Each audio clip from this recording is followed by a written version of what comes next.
जीवन को खुशहाल रीति से जीने के लिए इसकी भी कला सीखनी ज़रूरी होती है, जिसे ही हम कहेंगे कि living is also a type of art. जी तो सभी रहे हैं, परंतु कैसे जी रहे हैं?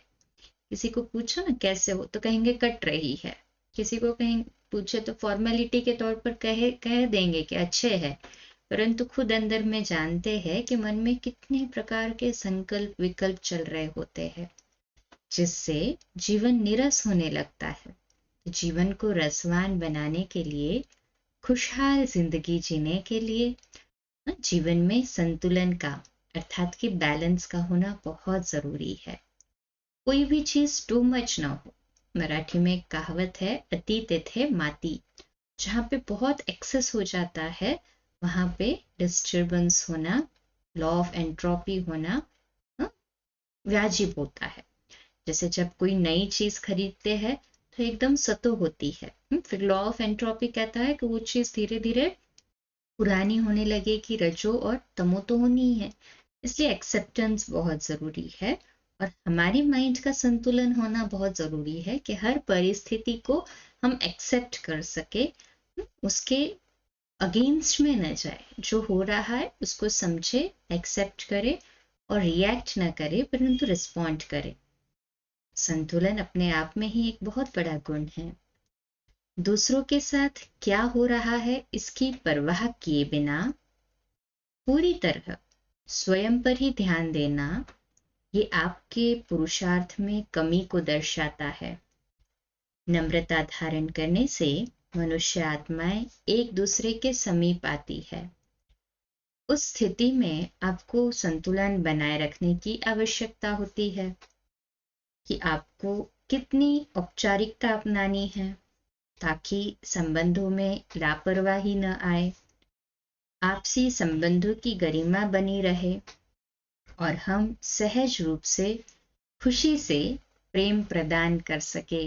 तो खुशी से प्रेम प्रदान करने के लिए, एक दूसरे को समझने के लिए, परिस्थितियों में मन को डिस्टर्ब न करने के लिए संतुलित जीवन होना या हमारे मन का संतुलन में होना बहुत आवश्यक है। जैसे देखो, कोई गाड़ी टू व्हीलर या साइकिल चला रहा होता है, उसका पूरा बैलेंस होता है वो दो पहियों पर।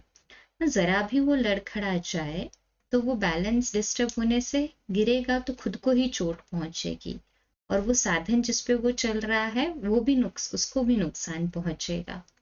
तो जीवन में अगर संतुलन नहीं है, ठीक प्रकार से बैलेंस रख के नहीं चल रहे, देखो जीवन है तो खटास भी आएगी और कभी मिठास भी आएगी। जैसे दो पहिए है, देखिए दोनों टायर्स के जो एयर प्रेशर है वो अलग अलग है, परंतु हमें दोनों को बैलेंस करना है।